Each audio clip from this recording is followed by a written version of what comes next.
Welcome in, everyone. Today's deep dive, it takes us into a side of Dubai, rarely seen in, those glossy tourism brochures. We're talking about the discreet and some might say surprising world of high-end prostitution that operates within this city, a city known for, well, its strip laws and luxury. Yeah, it is a fascinating paradox, wouldn't you say? It really is. Dubai has meticulously crafted this image of a modern, glamorous oasis, attracting tourists and businesses with, well, the allure of extravagance.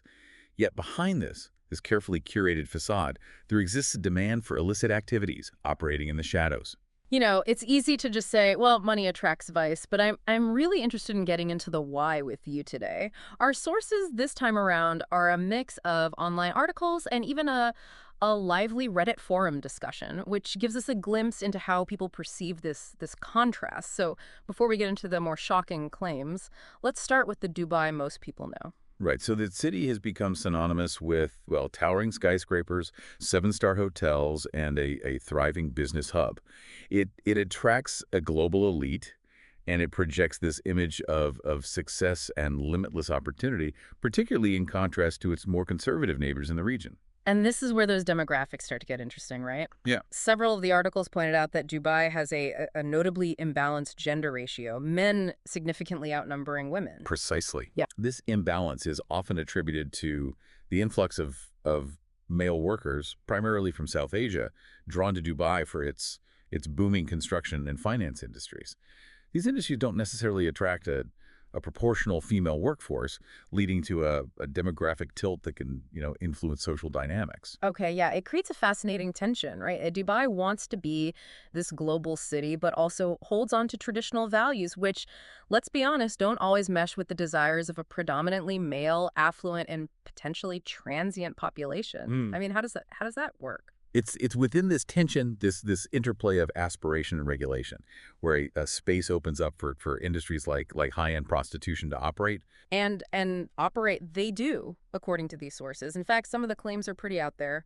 We've got allegations of $10,000 an hour escorts frequenting Dubai's most iconic locations. We're talking the Burj Al Arab, Atlantis, the Palm, even the Armani Hotel. Not exactly what you'd call low-key. It's a testament to the level of discretion involved, wouldn't you say? These activities are rarely, if ever, openly discussed or acknowledged by officials. The very existence of such a thriving industry in a city known for its strict legal system speaks volumes about the potential for enforcement to be, let's say, flexible depending on where you fit into Dubai's social and economic hierarchy. Okay, let's unpack that. We've got to talk about these laws because on paper, they're pretty clear-cut. Prostitution is illegal in Dubai, full stop.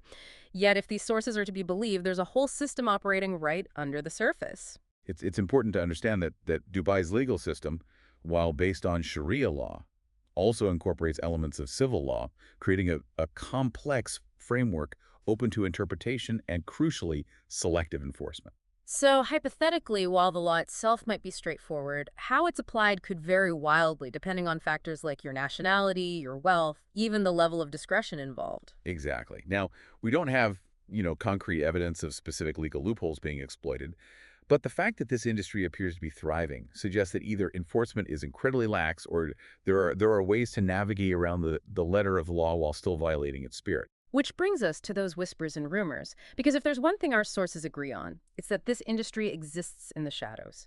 Everything's hushed tones, knowing glances, and that air of, if you have to ask, you can't afford it.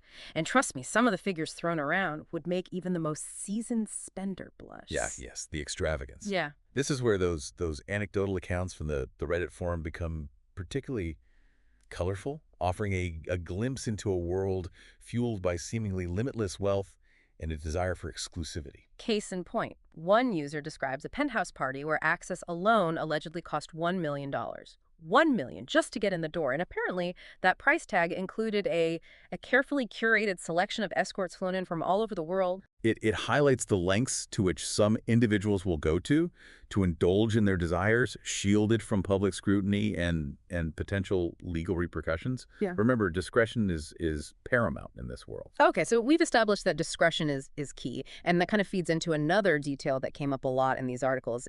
It seems location plays a big role in how this industry operates. Absolutely. Several sources mention luxury shopping malls, specifically um, high-end watch boutiques being used as fronts for arranging meetings between escorts and clients. Wait, hold up. We're talking about million-dollar watches as a cover for other transactions? Precisely. It's all about maintaining that veneer of legitimacy while conducting business in plain sight. It plays into the idea of, who gets scrutinized and who gets a pass.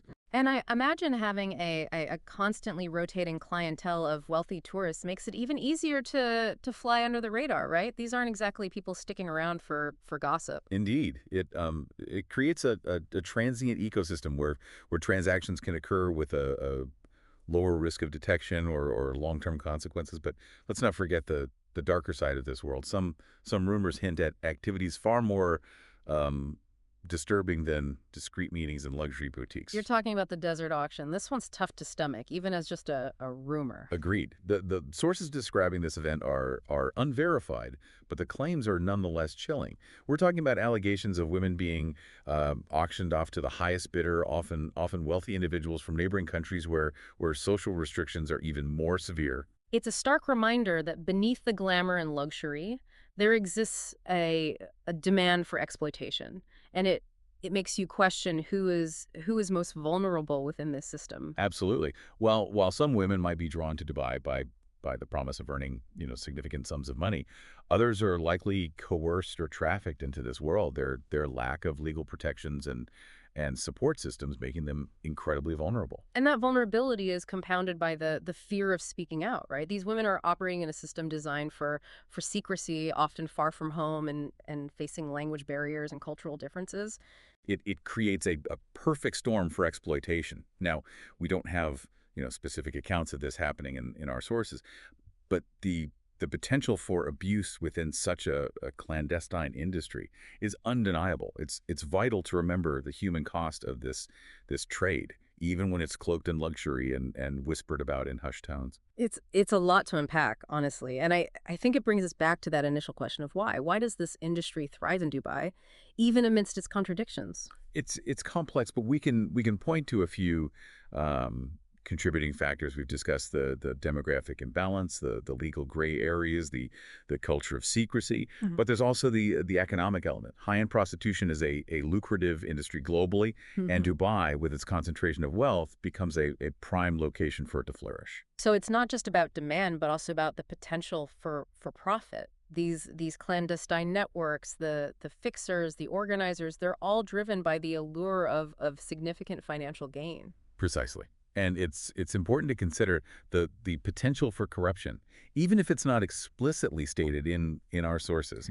When you have vast sums of money changing hands in the shadows, it's naive to think that everyone involved is operating purely out of desperation or a desire for pleasure. There's a level of complicity, whether tacit or overt, that allows this industry to function. It's like an unspoken agreement to look the other way, as long as it doesn't disrupt the carefully crafted image of Dubai as a modern, thriving metropolis. That's a key point. Dubai has staked its reputation on being a global hub, a beacon of progress in the region. And part of maintaining that image involves downplaying or outright denying any activities that might contradict that narrative. And this is where I think that Reddit forum discussion becomes really interesting. You had a mix of reactions from those who were completely shocked and disgusted to others who saw it as an open secret, just another facet of Dubai's complex identity. It highlights the diverse perceptions of this city, even among those who claim some familiarity with it.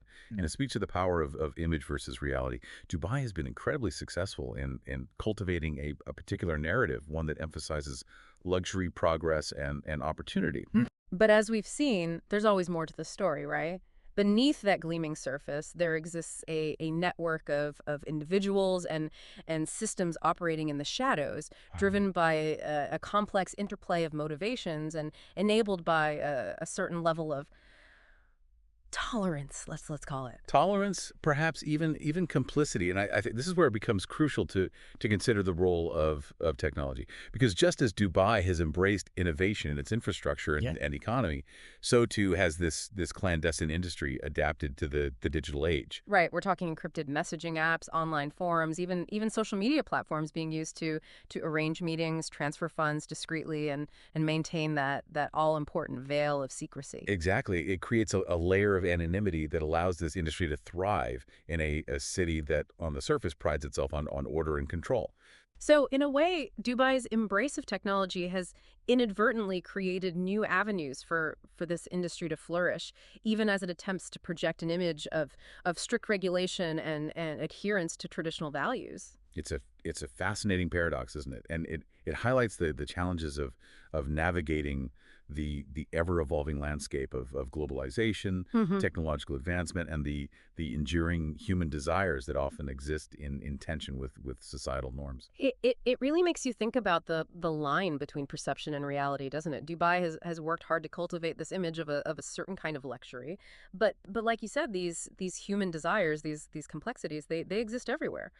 Precisely. Yeah. And it's through these deep dives exploring the less discussed aspects of a place like Dubai that we gain a more nuanced understanding, not just of one city, but of the global forces at play. I think that's what makes this so fascinating and honestly a bit unsettling. It's easy to get caught up in the more sensational aspects, the money, the secrecy, but we can't lose sight of the human cost. Absolutely. Well, while we don't have, concrete evidence within our sources, the potential for exploitation within this industry, particularly given the power imbalances and the fear of legal repercussions, is a serious concern. It makes you wonder what happens to those who might be forced or coerced into this world. What kind of support systems exist for them, especially if they're facing language barriers, cultural differences, or even threats from those profiting from their situation. It's a critical question, and unfortunately one that our sources don't fully address.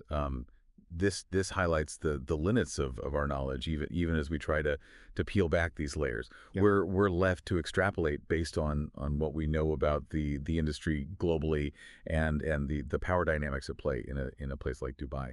Which is why it's so crucial to have these conversations, right? Even if they're uncomfortable, even if we don't have all the answers, shining a light on these less savory realities is the first step towards addressing them. I couldn't agree more. Knowledge, however unsettling, is always preferable to ignorance, and understanding the factors that contribute to industries like this one, whether it's economic disparity, legal loopholes, or societal attitudes, is crucial if we hope to create a more equitable world. It makes you think about our role as individuals too. We can't single-handedly dismantle these global systems, but we can become more aware consumers of information, more critical thinkers when it comes to the narratives presented to us. Precisely. We can support organizations working to combat human trafficking and exploitation, advocate for stronger legal frameworks, and challenge those who perpetuate harmful stereotypes or turn a blind eye to these issues. It's about recognizing that our actions, even seemingly small choices, have an impact. The more we engage with these complexities, the more we push for transparency and accountability, the more we contribute to a world where these industries no longer thrive in the shadows. Well said. And sometimes that's the most valuable takeaway from a deep dive like this. It's not just about the specific information we've uncovered, but the questions it raises, the conversations it sparks, and the sense of responsibility it ignites. So as we wrap up our exploration of Dubai's hidden world, I hope it leaves you with a sense of both clarity and curiosity, clarity about the realities that exist beyond the glossy facades and curated narratives. And curiosity to keep asking questions, to keep peeling back those layers, and to keep engaging with the world around us, even and perhaps especially when it makes us uncomfortable. Because it's in those moments of discomfort that we often find the greatest potential for growth, understanding, and ultimately for positive change. That's all the time we have for today's deep dive, but as always, we encourage you to continue exploring, questioning, and challenging your own assumptions about the world around you.